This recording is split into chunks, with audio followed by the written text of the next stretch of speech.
नमस्कार, मैं doctor Yogesh Kumar Rathore, Shri Shankaracharya institute of professional management and technology Raipur. आज की कक्षा में हम लोग इंसर्शन शॉर्ट एल्गोरिदम देखेंगे। इससे पिछली कक्षाओं में हमने शॉर्टिंग देखा है। शॉर्टिंग किसी भी तत्व को, किसी भी चीज़ को एक क्रम में अरेंज करने का तरीका होता है। जैसे कि हम डेली लाइफ में भी देखते हैं, आपके मोबाइल फ़ोन में जो नंबर्स हैं वो किसी भी तरह से अरेंज हैं।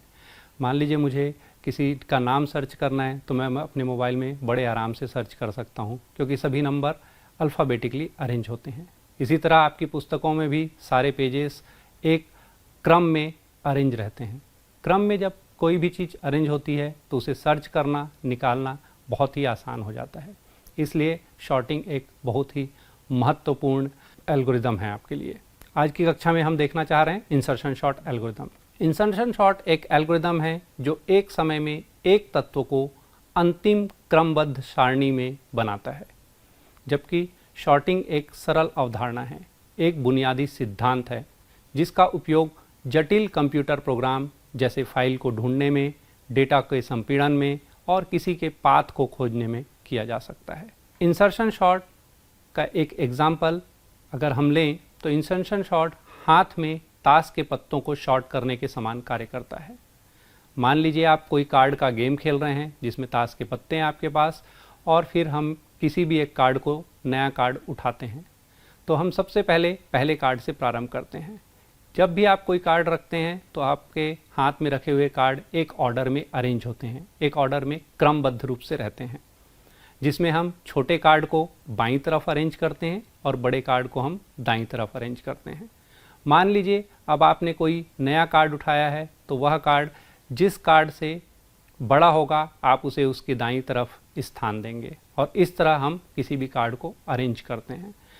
इंसर्शन शॉर्ट भी लगभग इसी तरह वर्क करता है, जिसमें हम किसी भी नए क्रम में अगर कोई अंक आता है तो हम उसे ऐसी जगह पे इंसर्ट करते हैं जिसके दाहिनी तरफ सभी बड़े हों और जिसके बाईं तरफ सभी छोटे हों। इसका एक और दैनिक उपयोग में दिल्ली के एक एग्जाम्पल देखते हैं। मान लीजिए आप किसी प्रार्थना में, स्कूल में किसी प्रार्थना में विद्यार्थियों को अरेंज किया गया है, एक साथ खड़े किया गया है, तो हम कैसे उसे अरेंज करते हैं।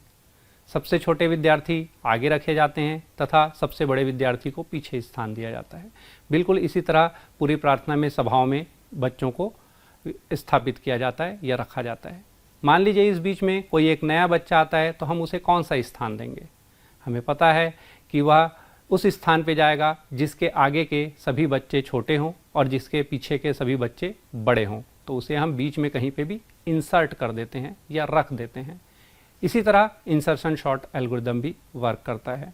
इस एल्गोरिदम में भी जब कोई नया एलिमेंट आता है तो हम उसे ऐसी जगह पर इंसर्ट करते हैं या ऐसी जगह पर रखते हैं कि जिसके एक तरफ, मतलब दाहिनी तरफ आने वाले सभी तत्व या सभी अवयव उससे बड़े हों और बाईं तरफ आने वाले सभी तत्व या अवयव उससे छोटे हों।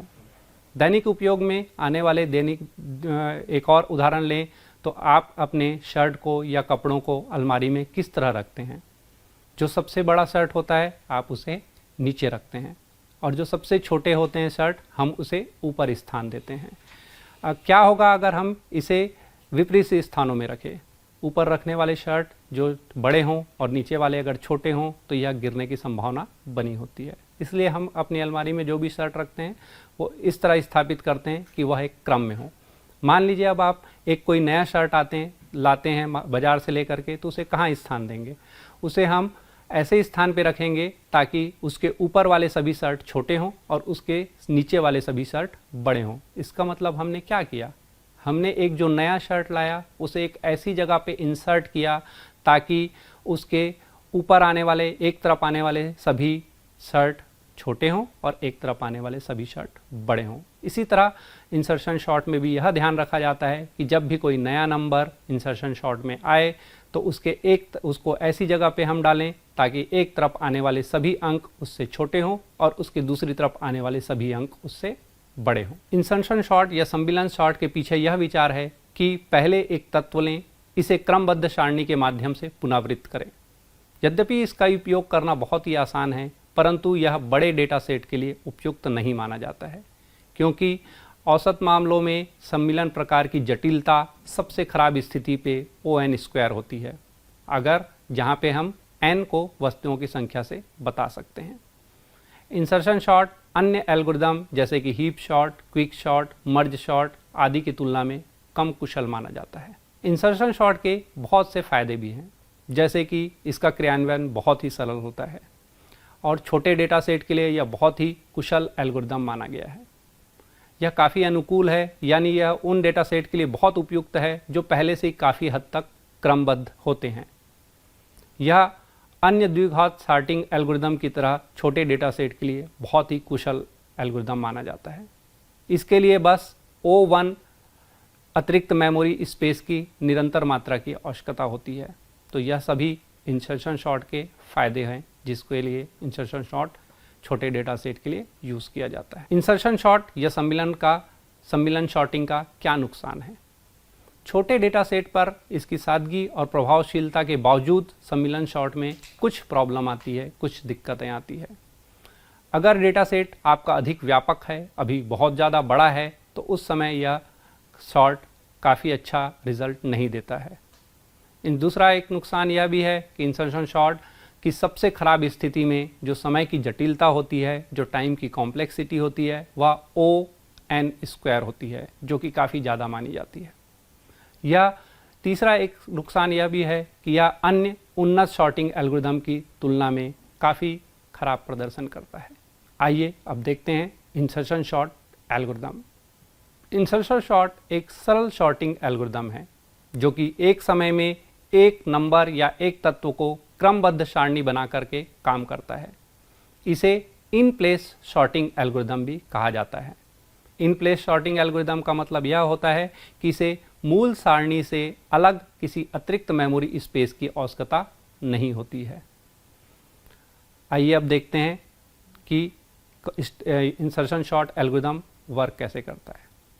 इंसर्शन शॉर्ट एल्गोरिदम के लिए हमें निम्न चरण का पालन करना होगा। पहला, हमें सारणी के दूसरे तत्व से शुरुआत करनी होगी, क्योंकि सारणी में पहला तत्व हम हमेशा यह मान के चलते हैं कि पहला तत्व क्रमबद्ध ही है। पहले तत्व के साथ दूसरे तत्व की तुलना करें और देखें कि क्या यह तत्व दूसरे तत्व से छोटा है। अगर पहला तत्व दूसरे तत्व से छोटा है तो उन्हें बदल दें और तीसरे तत्व पे आ जाएं। इसकी तुलना दूसरे तत्व से करें और फिर इसके बाद इसी की तुलना पहले तत्व से भी करें। अगर ये पहले तीन तत्वों के बीच सही स्थिति में रखने के अनुसार इसकी स्वैपिंग करेंगे। मान लीजिए यह अपने बाजू वाले तत्व से छोटा है तो हम उसकी स्थिति परिवर्तित कर देंगे, और मान लीजिए यह दोनों तत्वों से छोटा है तो हम उसे सबसे आगे में शिफ्ट कर देंगे, ले जाएंगे, और बचे हुए दोनों को हम अपने स्थानों से थोड़ा सा खसका देंगे। इस प्रक्रिया को जारी रखें और प्रत्येक तत्व को उसके पहले वाली तत्वों से तुलना करते रहें और क्रमबद्ध तत्वों के बीच इसे सही स्थिति में रखने के लिए आवश्यकता अनुसार स्वैप करते जाएं। इस तरह क्या होगा, एक ऐसी स्थिति आएगी जब सभी तत्व आवश्यकता अनुसार अपने वस्तुतः स्थिति में आ जाएंगे और हमें एक क्रम मिल जाएगा। यह प्रक्रिया हम तब तक दोहराते रहेंगे जब तक कि पूरी सारणी एक क्रमबद्ध में ना आ गई। आइए अब इसे हम एक उदाहरण के माध्यम से देखते हैं। मान लीजिए आपके पास एक सारणी दी गई है जिसमें कुछ नंबर हैं, जैसे कि 23, 1, 10, 5 और 2। यह एक सारणी है जिसमें आपके पास 5 अंक हैं, जिसमें पहले स्थान या जिसको हम लोग A0 या 0th स्थान बोलते हैं, वहाँ पे एक पहला तत्व है जिसको हम 23 है।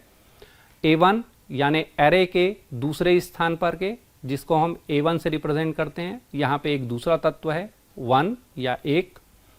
अरे का तीसरा स्थान जिसे हम A2 बोलते हैं, यहाँ पर एक नंबर है 10। अरे का चौथा स्थान जिसे हम A3 से रिप्रेजेंट कर सकते हैं, दिखा सकते हैं, यहाँ पर एक नंबर है 5। और उसके बाद अरे का अंतिम तत्व है 2, जो कि A4 स्थान पर है। अब हमें इसकी शॉर्टिंग करना है इंसर्शन शॉर्ट से। तो पहला तत्व आपका 23 है। सबसे पहला तत्व को हम शॉर्ट किया हुआ मानते हैं और फिर इसको आने वाली तत्वों से कंपेयर करना स्टार्ट करते हैं। तो सबसे पहला तत्व 23 है, तो मैंने मान लिया कि ये 23 शॉर्टेड है। अब दूसरे पास में चलते हैं। दूसरे पास में हम 23 को उसके बाजू वाले तत्व से कंपेयर करेंगे, देखेंगे। जब 23 की तुलना हम 1 से करते हैं तो यह पाते हैं कि 1 जो है वह 23 से छोटा है। इसका मतलब इन दोनों के स्थान परिवर्तन की आवश्यकता है, क्योंकि हम तत्वों को आरोही क्रम में या बढ़ते हुए क्रम में जमा रहे हैं। 1 छोटा है, इसका अर्थ यह हुआ कि 1 को मुझे आगे लाना होगा और 23 को मुझे पीछे करना पड़ेगा। इन दोनों के स्थान की परिवर्तन करने पर हमें एक नई सारणी मिलेगी, जिसमें पहला तत्व हो जाएगा 1, उसके बाद हो जाएंगे 23 और 10, 5 और 2 पहले से अपने स्थान पर जैसे थे वैसे ही रहेंगे। अब हमें यह पता चल गया 1 और 23, इन दोनों को हम यह मान के चलेंगे कि यह दोनों पहले से ही शॉर्टेड अरे हैं और आने वाला तत्व 10 है। अब 10 की कंपैरिजन को हम 1 और 23 दोनों से करेंगे। तो सबसे पहले हम 10 की तुलना 23 से करते हैं। जब हम 10 की तुलना 23 से करते हैं तो हम यह पाते हैं कि जो 10 है वह 23 से छोटा है। इसका अर्थ यह हुआ कि इन दोनों के स्थान की परिवर्तन की आवश्यकता है। तो हम इन दोनों के स्थान को परिवर्तित कर देंगे और 10 को आगे ले आएंगे और 23 को पीछे करेंगे। बट इसी समय परंतु हमें यह भी देखना है कि क्या 10 1 से भी छोटा है या 1 से बड़ा है, क्योंकि हमें जो बाईं तरफ जो सॉर्टेड एरे 1 और 23 है, 10 की तुलना दोनों एलिमेंट से करनी होगी। तो अगर यह दोनों से छोटा हो तो मुझे इस 10 को पहले स्थान पर भेजना होगा। पर हम यहाँ पे कंपैरिजन में ये पाते हैं कि जो 10 है वह 23 से तो छोटा है, पर 1 से वह छोटा नहीं है। इसका अर्थ यह हुआ कि 10 को हमें 1 या 23 के बीच कहीं पे इंसर्ट करने की ज़रूरत है। इसीलिए इस एल्गोरिदम को हम इंसर्शन शॉर्ट बोलते हैं, क्योंकि एक तत्व जो हम चुनते हैं उसे हम उसकी स्थिति में पहुंचा देते हैं, शॉर्टिंग की स्थिति में पहुंचा देते हैं। अब हमारी सूची इस तरह की है कि 1, 1 के बाद 10 और 10 के बाद 23, इन तीनों को हम शॉर्टेड अरे मानेंगे जो पूरी तरीके से शॉर्ट हो गई हैं। अब हमारे पास नया जो अरे मिला है वह है 1, 10, 23, 5 और 2। अब हम आएंगे चौथे पास में। चौथे पास में हम देखेंगे हमारे पास अगला आने वाला एलिमेंट है, जो अवयव है या तत्व है, वह है 5। 5 की तुलना बाईं तरफ आने वाले तीनों नंबर से करना है। बाईं तरफ आने वाले 3 नंबर हैं 10, 1 और 23। सर्वप्रथम हम 5 की तुलना करेंगे 23 से। 5 और 23 की तुलना करने पे हमने देखा कि 5 23 से छोटा है। इसका अर्थ यह हुआ कि इन दोनों के स्थान में परिवर्तन करने की आवश्यकता है। परंतु हम शॉर्टेड अरे में और आगे बढ़ेंगे और यह देखेंगे कि क्या 5 बाकी तत्वों से भी छोटा है क्या। फिर हम आगे बढ़ते हुए 5 की तुलना करेंगे 10 से। हम पाएंगे कि यह 5 जो है वह 10 से भी छोटा है। इसका अर्थ यह हुआ कि 5 थोड़ा सा और आगे शिफ्ट किया जा सकता है या बढ़ाया जा सकता है। अंत में हम इस 5 की तुलना 1 से करेंगे और यहाँ पे हम यह पाएंगे कि 5 1 से बड़ा है। इसका मतलब 5 10 और 23 से तो छोटा है परंतु 1 से बड़ा है। इसका मतलब 5 का स्थान कहाँ पे होने वाला है, 1 के बाद और 10 और 23 के पहले। इस तरीके से 5 को हम 1 के बाद और 10 और 23 के पहले इंसर्ट कर देंगे और इस तरीके से हमारा जो शॉर्टेड अरे बन गया वो हुआ 1, 5, 10 और 23। और हमारे पास जो शॉर्टेड अरे की लिस्ट हो गई वो हो गई 1, 5, 10, 23 और अंत में एक अवयव है 2। अब आइए 5वीं पास की तरफ चलते हैं। 5वीं पास में हमने देखा कि हमारे पास एक अंतिम तत्व या अंतिम नंबर बचा हुआ है जो कि है 2। 2 को भी हम बारी बारी सभी से कंपैरिजन करेंगे। सबसे पहले मैं 2 को कंपेयर करूंगा 23 से। जब मैंने इसको 23 से कंपेयर किया तो मुझे यह मिला कि 2 23 से छोटा है। इसका मतलब इनके स्थान के परिवर्तन की आवश्यकता है। बट मैं आगे के सभी एलिमेंट से 2 को कंपेयर करके देखना चाहूँगा ताकि मुझे 2 की वस्तुतः स्थिति पता चल पाए कि मुझे इसे कहाँ इंसर्ट करना है। तो 2 को 23 से कंपेयर करने पे यह पता चला कि यह इससे छोटा है। फिर मैं आगे बढ़ते हुए 2 को फिर 10 से कंपेयर करूँगा और देखूँगा कि 2 10 से भी छोटा है। इसका मतलब यह इससे भी आगे जा सकता है। फिर 2 को मैं 5 से कंपेयर करूँगा और 2 को जब मैं 5 से कंपेयर कर रहा हूँ तो मुझे फिर से पता चलता है कि 2 5 से भी छोटा है। इसका मतलब यह इससे भी आगे कहीं पे स्थान पाने वाला है। और अंततः मैं 2 को कंपेयर करूँगा 1 से, और जब मैं 2 को 1 से कंपेयर करूँगा तो यह 1 से बड़ा है। इसका मतलब 2 एक ऐसा तत्व है जो 1 से तो बड़ा है परंतु 5, 10 और 23 इन तीनों से छोटा है। अतः इसका स्थान क्या हुआ? इसका स्थान हुआ 1 के बाद में और 5, 10 और 23 के पहले। तो मैं इस एलिमेंट को वहाँ पे इंसर्ट कर दूंगा और अब मेरे पास सॉर्टेड अरे जो मिलता है वह होता है 1, 2, 5, 10 और 23। पांचवी पास के बाद हमने देखा कि यह जो अंतिम सारणी मुझे मिली है 1, 2, 5, 10 और 23, यही जो सारणी है यह पूरी तरीके से शॉर्टेड है, पूरी तरीके से आरोही क्रम में अरेंज है या बढ़ते हुए क्रम में बना हुआ है। आइए अब हम आगे इंसर्शन शॉर्ट एल्गोरिदम किस तरह कार्य करता है इसकी कार्यप्रणाली देखते हैं एक और उदाहरण के माध्यम से। इंसर्शन एल्गोरिदम की कार्यप्रणाली को समझने के लिए हम एक अनसॉर्टेड एरे लेते हैं। मान लीजिए आपके पास एक नई सारणी है और जिसमें कुछ तत्व दिए गए हैं जैसे कि 12, 31, 25, 8, 32 और 17। हमारे पास यह एक ऐसी सारणी है जिसमें हमारे पास 6 तत्व हैं। इंसर्शन शॉर्ट एल्गोरिदम प्रारंभ में पहले 2 तत्व की तुलना करेगा। प्रारंभ में आने वाले 2 तत्व मेरे पास हैं 12 और दूसरा तत्व है 31। हम पहले इन दोनों की तुलना करने वाले हैं और देखने वाले हैं कि कौन सा तत्व बड़ा है और कौन सा तत्व छोटा है। क्योंकि हमें पूरे अरे को आरोही क्रम या बढ़ते हुए क्रम में अरेंज करना है, बनाना है या जमाना है, इसका मतलब हमें इसे स्वैपिंग तभी करेंगे जब बाद में आने वाला एलिमेंट छोटा होगा। अगर छोटा एलिमेंट पहले से ही आगे है तो इसमें हमें दोनों को स्थिति को अदला बदली करने या स्वैपिंग करने की आवश्यकता नहीं होगी। तो 12 और 31 को देखने पे हमने यह पाया कि 31 जो है वह 12 से बड़ा है।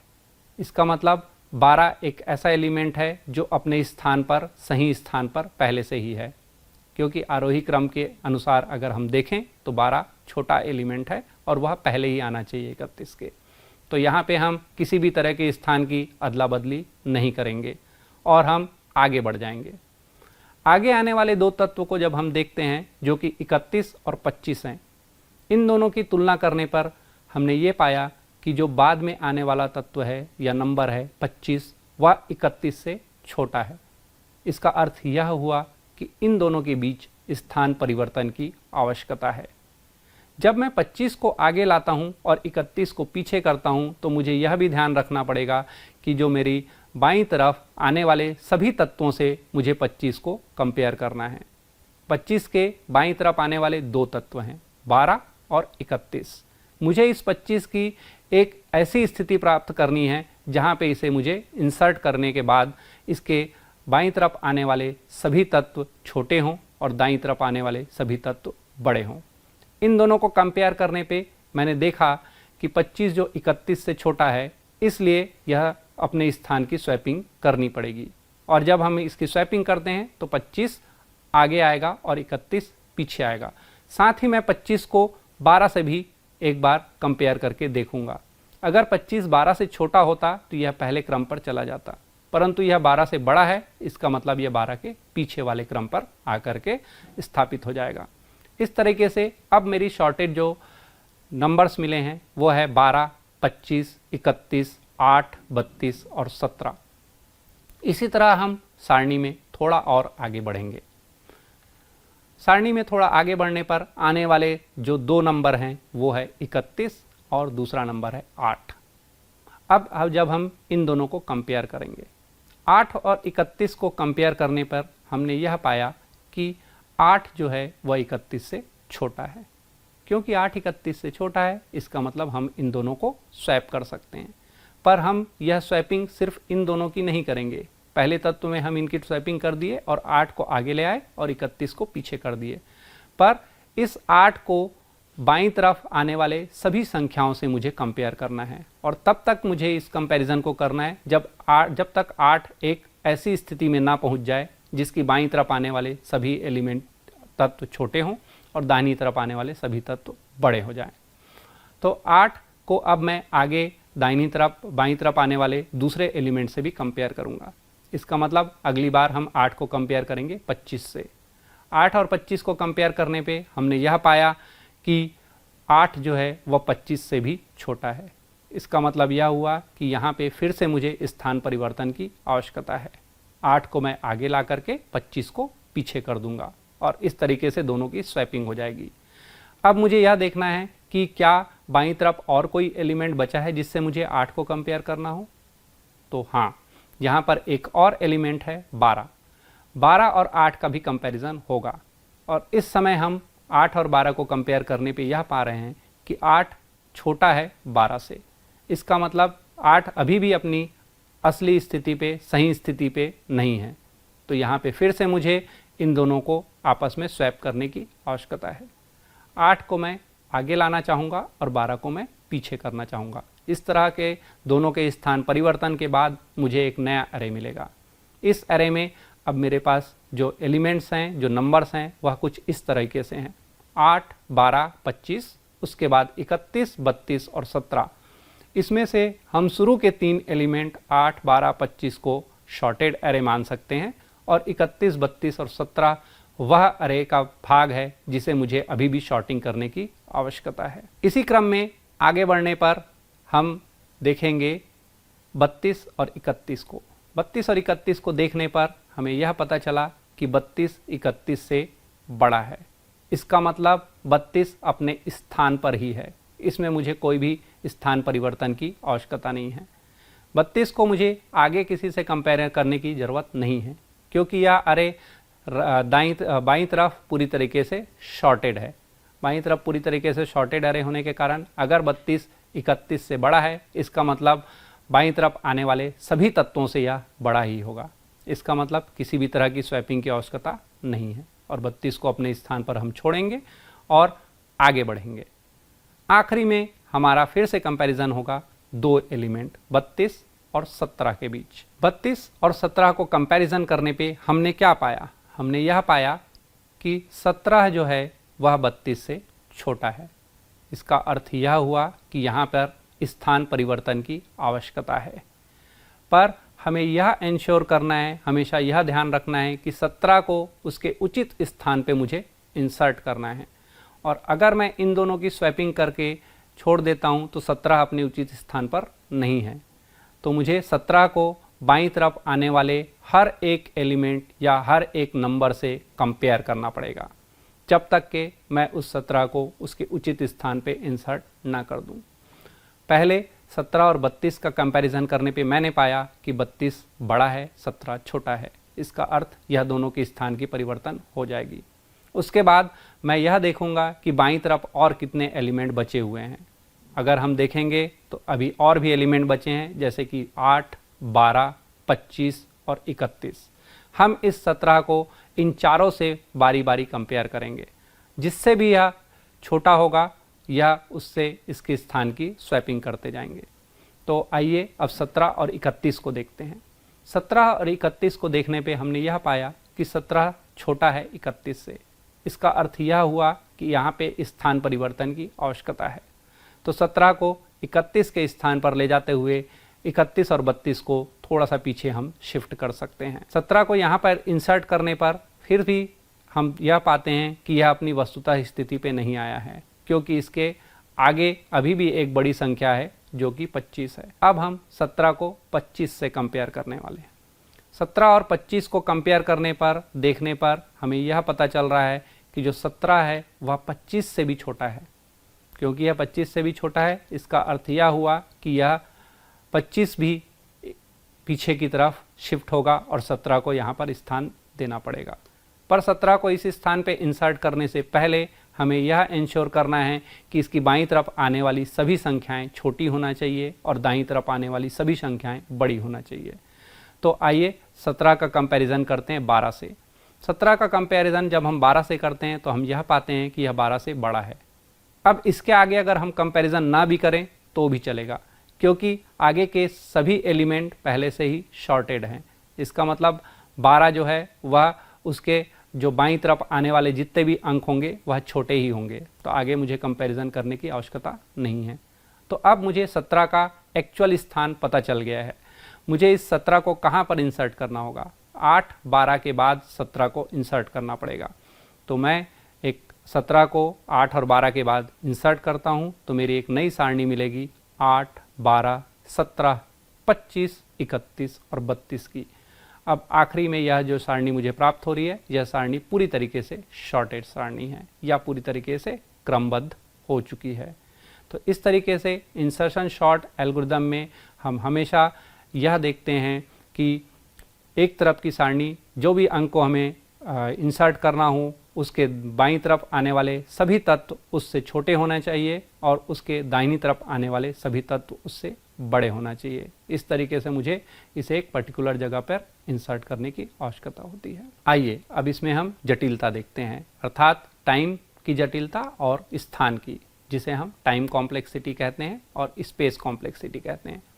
मान लीजिए आपके पास इनपुट में n तत्व दिए गए हैं और हमारा आउटपुट क्या होगा, किसी सूची को क्रमबद्ध करने के लिए कितने हमने चरण की उपयोग किया है वह हमारा आउटपुट होगा। यदि हमें n तत्व दिए गए हैं तो पहले पास में हमें n-1 तुलना करने की आवश्यकता है, दूसरे पास में यह तुलना n-2 होगी, तीसरे पास में यह तुलना n-3 होगी और इसी तरीके से तुलनाओं की संख्या आगे बढ़ती चली जाएगी।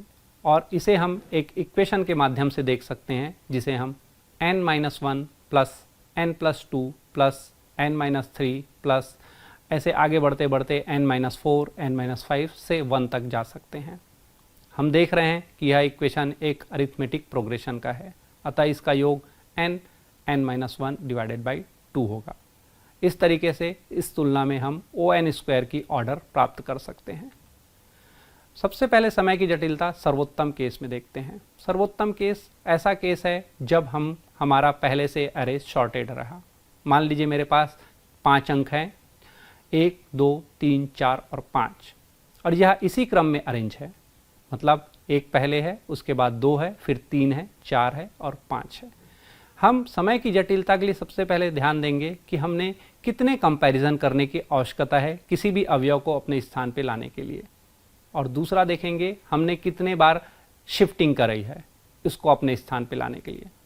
तो हम देख सकते हैं जब मैं 1 और 2 का कंपैरिजन करूँगा तो ये पहले से ही कंपैरिजन तो हुआ परंतु किसी भी तरह का स्थान परिवर्तन नहीं हुआ, तो इसका मतलब 1 कंपैरिजन और 0 स्थान परिवर्तन। इसी तरह जब मैं 2 और 3 को करूँगा तो कंपैरिजन तो हुआ पर स्थान परिवर्तन नहीं हुआ, क्योंकि 3 पहले से ही 2 से बड़ा है, तो स्थान परिवर्तन की आवश्यकता नहीं होगी। इसका मतलब 1 कंपैरिजन और कोई भी स्थान परिवर्तन नहीं। जब मैं 3 और 4 को कंपैरिजन करूंगा तो इसका फिर से हम देखेंगे कि यहाँ पर 1 कंपैरिजन तो हुआ 3 और 4 का, पर स्थान परिवर्तन की आवश्यकता नहीं होगी, क्योंकि 4 जो है वह 3 से बड़ा है। तो फिर से 4 और 5 को कंपैरिजन करने पर फिर से मैं यही पाऊंगा कि 5 4 से बड़ा है, इसका मतलब मुझे स्थान परिवर्तन की आवश्यकता नहीं है। इसका मतलब यह हुआ कि हर स्थिति में मुझे सिर्फ 1 कंपैरिजन की ज़रूरत है और किसी भी तरीके की स्थान परिवर्तन की आवश्यकता नहीं होगी। तो इसलिए सम्मिलन सॉर्ट एल्गोरिदम में पहले ही क्रमबद्ध सारणी में O(n) के सर्वोत्तम केस की जटिलता मिलती है, क्योंकि मुझे n नंबर के लिए n कंपैरिजन की आवश्यकता होती है, क्योंकि हर बार के लिए 1 कंपैरिजन ही होता है। इसलिए सबसे अच्छी स्थिति में समय की जटिलता को O(n) माना गया है अगर टोटल संख्या n है, सारणी में टोटल तत्वों की संख्या अगर n है तब। सम्मिलन सॉर्ट एल्गोरिदम में हमने देखा कि सबसे अच्छी स्थिति के लिए समय की जटिलता O(n) है, क्योंकि हमने हर बार सिर्फ 1 कंपैरिजन किया और किसी भी तरीके का स्थान परिवर्तन नहीं किया। तो इसका अर्थ यह हुआ कि अगर सारणी में टोटल n तत्व हैं तो हमें सिर्फ n बार कंपैरिजन की आवश्यकता है, कोई भी तरह का स्थान परिवर्तन नहीं होगा, इसलिए इसकी जटिलता O(n) मानी गई है। अब एक वर्स्ट केस देखते हैं। वर्स्ट केस का मतलब यह जब यह सारणी पूरी तरीके से विपरीत क्रम में अरेंज हो।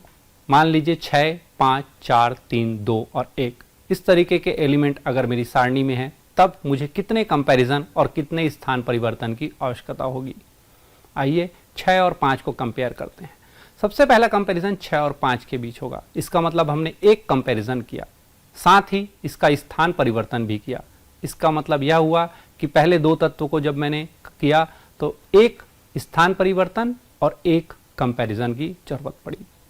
अब इसी तरह जब मैं अगले एलिमेंट 4 की तरफ बढ़ता हूँ, 4 को पिछले दोनों तत्वों से मुझे कंपेयर करना पड़ेगा।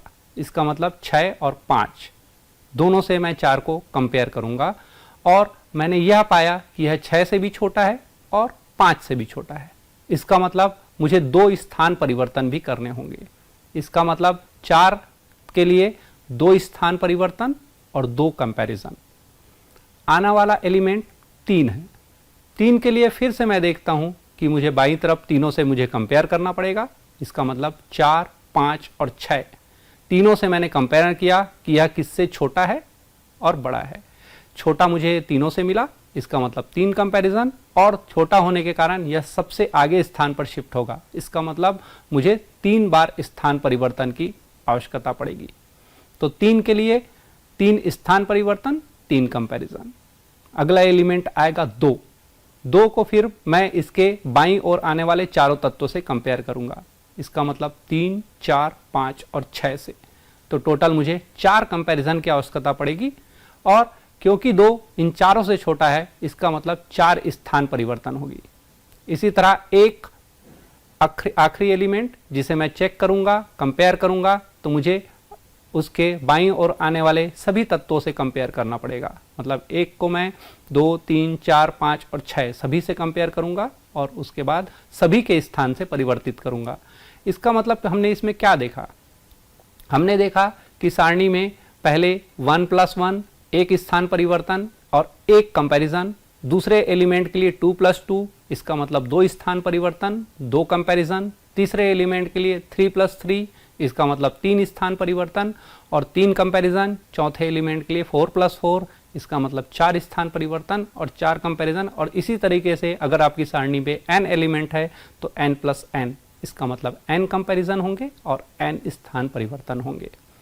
अगर मैं इसमें से 2 कॉमन निकाल लूं तो मुझे क्या मिलने वाला है? 2 और ब्रैकेट के अंदर मिलेगा 1+2+3+4+5+6 अप टू n। यह प्राकृतिक संख्याओं का योग है, n प्राकृतिक संख्याओं का योग है। और हमें पता है कि n प्राकृतिक संख्याओं का योग क्या होता है? n प्राकृतिक संख्याओं का योग होता है n multiplied by n+1 divided by 2। क्योंकि 2 हमने बाहर कॉमन निकाला था, इसलिए यह 2 और डिवाइडेड बाई जो नीचे में 2 है भागित में, वह दोनों आपस में कैंसल हो जाएंगे या काट दिए जाएंगे। फाइनली मेरे पास क्या बचा? फाइनली मेरे पास बचा n मल्टीप्लाइड बाई n+1। और जब हम इन दोनों का गुणा करेंगे तो मुझे मिलेगा n² प्लस n। और क्योंकि हम इस केस में सबसे बड़ी घात लेते हैं n की, इसलिए मुझे बड़ी घात मिल रही है n²।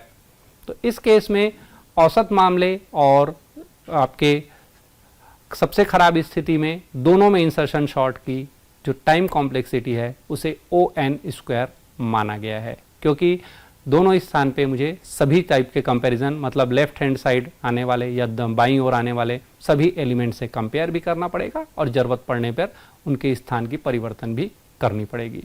तो इस तरीके से इसकी टाइम कॉम्प्लेक्सिटी निकाली जा सकती है। अब बात करते हैं स्पेस कॉम्प्लेक्सिटी। इंसर्शन शॉर्ट की जो एल्गोरिदम में ON² की समय जटिलता और O1 की स्पेस जटिलता होती है, क्योंकि जब भी हम कोई भी स्वैपिंग करते हैं तो एक कुंजी के लिए कोई भी अतिरिक्त मेमोरी की आवश्यकता नहीं होती, क्योंकि हम किसी भी एलिमेंट को एक टेम्परेरी वेरिएबल या एक कोई भी वेरिएबल में स्टोर कराते हैं और उसे आगे के सभी एलिमेंट से, बाईं ओर आने वाली सभी एलिमेंट से बारी बारी से कंपेयर करते जाते हैं। जिससे वह छोटा हो उसके वह आगे चला जाता है, और अगर किसी एलिमेंट से बड़ा हो तो वह उसके पीछे चला जाता है। इस तरीके से मुझे बाईं ओर आने वाले सभी एलिमेंट से कंपेयर करने के बाद उसकी वस्तुतः स्थिति प्राप्त होने के बाद उसे हम उसके स्थान पर इंसर्ट कर देते हैं, और राइट हैंड वाले सभी एलिमेंट को, दाईं ओर आने वाले सभी एलिमेंट को अपनी जगह से थोड़ा सा शिफ्ट कर देते हैं। इसका मतलब मुझे इसको स्टोर कराने के लिए, एलिमेंट को रखने के लिए सिर्फ एक वेरिएबल की जरूरत पड़ी, इसलिए स्पेस की कॉम्प्लेक्सिटी O1 की दी जाती है। आइए अब देखते हैं सम्मिलन शॉर्ट एल्गोरिथम यानी इंसर्शन शॉर्ट एल्गोरिथम के अनुप्रयोग। पहला अनुप्रयोग है छोटे डेटा सेट के लिए। इंसर्शन शॉर्ट छोटे डेटा सेट या कम संख्याओं वाले डेटा सेट के लिए बहुत ही कुशल एल्गोरिथम माना गया है। इनपुट आकार छोटा होने पर यह अन्य शॉर्टिंग एल्गोरिथम जैसे कि मर्ज शॉर्ट या क्विक शॉर्ट से तेज होता है। दूसरा, यह ऐसे डेटा सेट के लिए भी काफ़ी उपयोगी है जो आंशिक रूप से क्रमबद्ध हो। इसका मतलब जो पहले से ही कुछ एलिमेंट अगर शॉर्टिंग हो या शॉर्टेड में मिल जाएं तो इंसर्शन शॉर्ट बहुत ही तेज़ी से उनकी शॉर्टिंग कर सकता है। तीसरा, ऑनलाइन एल्गोरिदम। इंसर्शन शॉर्ट एक ऑनलाइन एल्गोरिदम है जिसका अर्थ अगर किसी सूची को प्राप्त होते ही उसे शॉर्ट करना है तो ऐसी जगह पे हम इंसर्शन शॉर्ट का उपयोग कर सकते हैं, क्योंकि लगातार अगर मेरे पास कोई डेटा आ रहा है और मुझे उसे एक स्थान पे अरेंज करना है कि वह कौन से स्थान पे जाएगा, तो ऐसी जगह पर हम इंसर्शन शॉर्ट का यूज़ कर सकते हैं। चौथा, यह इन प्लेस शॉर्टिंग एल्गोरिदम है। यह किसी भी अतिरिक्त मेमोरी का उपयोग किए बिना इनपुट सूची को शॉर्ट करता है या इसे बड़े डेटा सेट को सर्च करने के लिए आदर्श बनाता है जो मेमोरी में फिट नहीं हो सकते। इसका अर्थ यह है कि अगर मेरे पास मेमोरी कम है तो मुझे इंसर्शन शॉर्ट को यूज़ करना चाहिए। आज की क्लास में हमने जाना insertion short algorithm, insertion short algorithm के अनुप्रयोग, इंसर्शन शॉर्ट एल्गोरिदम का दैनिक उपयोग और उसकी टाइम कॉम्प्लेक्सिटी को निकाला। धन्यवाद।